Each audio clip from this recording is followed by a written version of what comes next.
السلام علیکم ورحمۃ اللہ وبرکاتہ۔ میں ہوں سراج الدین امجدی۔ آج کی خصوصی رپورٹ کے مطابق سول اسپتال کراچی میں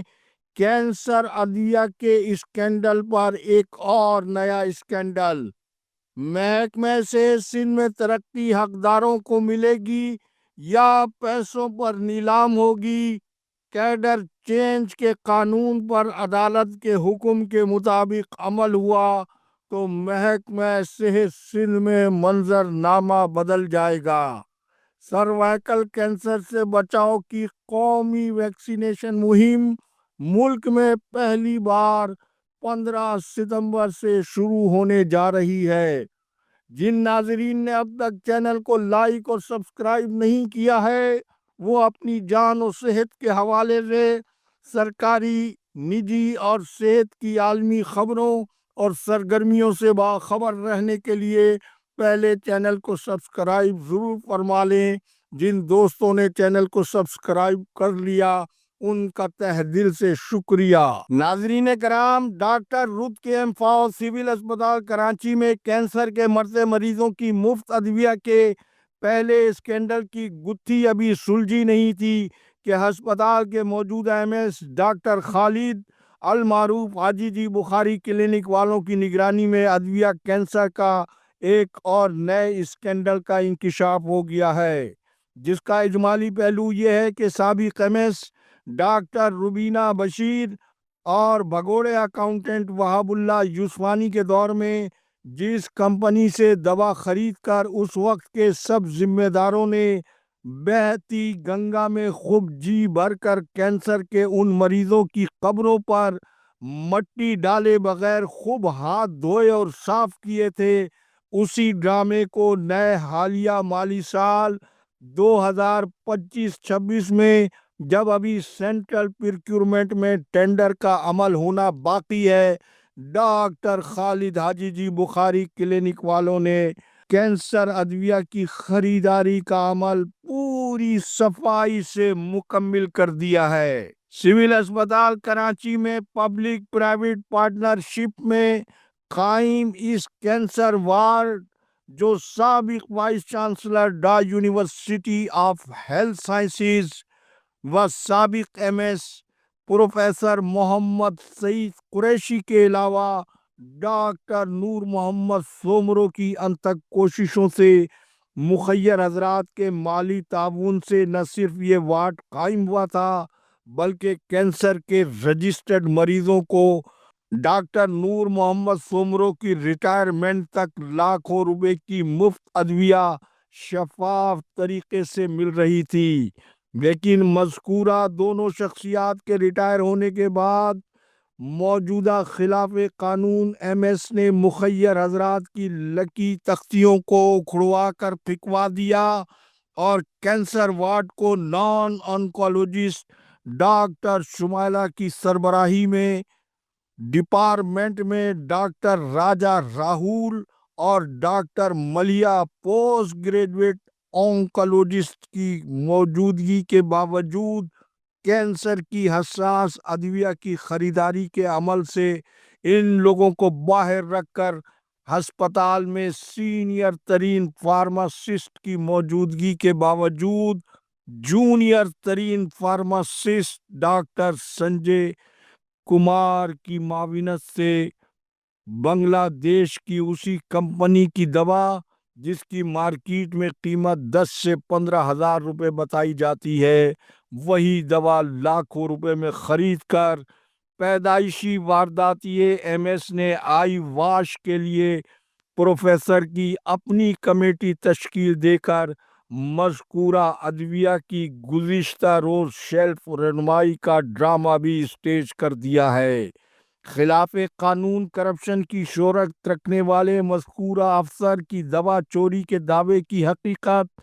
ایل ڈی این میں 1 ستمبر 2025 کی ہیلتھ ڈائری میں بتائی جا چکی ہے۔ سوشل میڈیا کے اس دور میں طبی حلقوں کو چورنگیا گھمانے کے بجائے حاجی جی بخاری کلینک والے یہ بتائیں کہ انہوں نے اپنا کمیشن لینا بند کر دیا ہے یا نہیں۔ اور پھر آج کل حاجی جی بخاری کلینک والوں کی تعریفی خبریں جب میڈیا میں چھپ نہیں رہیں اور چل نہیں پا رہی ہے، اور حاجی جی بخاری کلینک والوں کو مجمع کے سامنے کان میں مشورہ دینے والے صحافی غائب ہیں اور سوشل میڈیا پر بھی پذیرائی نہیں مل پا رہی ہے، پھر ڈاکٹر خالد کے دعوے کے مطابق سول اسپتال کارکردگی کے اعتبار سے ہوا میں اڑ رہا ہے، تو پھر وہ اپنا اور والدہ کا علاج شہر کے مہنگے ترین نجی اسپتالوں میں کیوں کروا رہے ہیں؟ پھر جس آئی ٹی کمپنی کے پرائیویٹ ملازم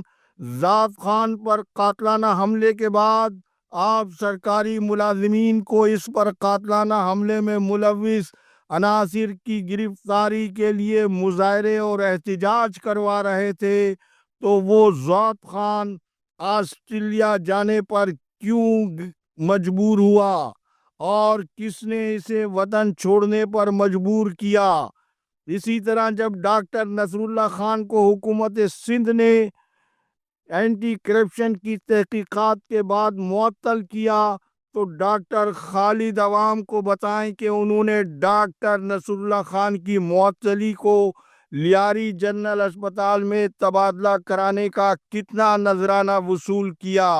یہ منفی پروپیگنڈا نہیں، وہ تلخ حقائق ہیں جو پبلک آفس ہولڈ کرنے پر ان سوالات کے جوابات دینے کے لیے ڈاکٹر خالد قانونی طور پر پابند ہیں۔ ماضی کی آپ سے مختصر رفاقت کے طور پر میں یہاں آپ کو یہ بتاتا چلوں کہ وہ ماضی میں فرعونی کردار کے ساتھ رہنے والے ڈاکٹر خلیل پٹھان، ڈاکٹر سکندر علی میمن کے آج کے حال سے ہی آپ کچھ ان سبق حاصل کر لیں، ورنہ امجد اسلام امجد کے مطابق یہی ہے سب سے بڑا فرق جھوٹ اور سچ میں، یہی ہے سب سے بڑا فرق جھوٹ اور سچ میں، کہ سچ تو ہوتا ہے اور جھوٹ گڑھنے پڑتے ہیں۔ آج تک کے لیے اتنا ہی، مزید تحقیقات جاری ہیں، پختہ ہوتے ہی ارباب اختیار کو اور اپنے ناظرین کو اسی پروگرام کی وساطت سے انشاءاللہ آگاہی دیتے رہیں گے۔ ناظرین کرام، محکمہ صحت سندھ میں سیکریٹری صحت سندھ کو عدالت سے شوکاز نوٹس دلوانے والے ڈی جی ہیلتھ ڈاکٹر وقار میمن اور سیکشن افسر ڈاکٹر اسد کھتری تاحال گریڈ 16 سے گریڈ 17 کی ترقیوں کا پہلا مرحلہ مکمل نہیں کر سکے ہیں، تو کیا 7 اکتوبر تک دیگر کیٹیگریز کی ترقیوں کا عمل مکمل ہو سکے گا یا نہیں؟ مجھے تو کم از کم 7 اکتوبر تک یہ تمام فہرستیں مکمل ہوتی نظر نہیں آ رہی ہیں، جبکہ ڈی جی ہیلتھ کی جانب سے عدالتی فیصلے کے مطابق کیڈر چینج کے مراسلے پر کسی بھی ماتحت افسر کے کان پر تاحال جوں تک نہیں رینگی ہے۔ اور کیا سندھ سروسز اسپتال میں یہ تماشا ہے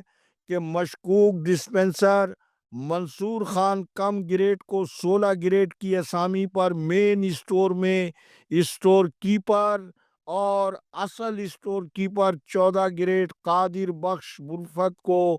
وزیر اعلیٰ ہاؤس کی سیٹلائٹ ڈسپنسری میں بحیثیت ڈسپنسر تعینات کیا ہوا ہے، کیونکہ چوری اور ہیرا پھیری کی ہر واردات پر چند روپوں کی خاطر آنکھ بند کر کے جس طرح سے منصور خان سے دستخط لے لیے جاتے ہیں، یہ کام قادر بخش سے لینا کسی صورت میں ممکن نہیں تھا۔ تو ارباب اختیار کا نور نظر وہاب اللہ یوسفانی اور وہاب اللہ یوسفانی کے ماتحت ڈاکٹر غلام حسین بروہی جیسے حرص و حوث کے مرض میں مبتلا کیڈر چینج کرنے میں تاخیر نہیں کرتے ہیں، جو خود بھی یہ دونوں کیڈر چینج کی قانونی فہرست کے دائرے میں آتے ہیں۔ ہسپتال میں موجود ڈاکٹر انیلا جتوئی، سابق سیکریٹری صحت ڈاکٹر کاظم جتوئی کی دوسری اہلیہ ڈاکٹر غلام حسین بروہی اور وہاب اللہ یوسفانی کیڈر چینج کی جیتی جاگتی تصویریں ہیں۔ ڈی جی ہیلتھ ہمارے پروگرام سے کیڈر چینج ملازمین کی فہرست مرتب کر سکتے ہیں اور قانونی طور سے ان مذکورہ ملزمان سے براہ راست تحریری طور پر تصدیق بھی کر سکتے ہیں۔ اللہ حافظ۔ پاکستان زندہ باد، کرپشن مردہ باد، عوام و افواج پاکستان پائندہ باد۔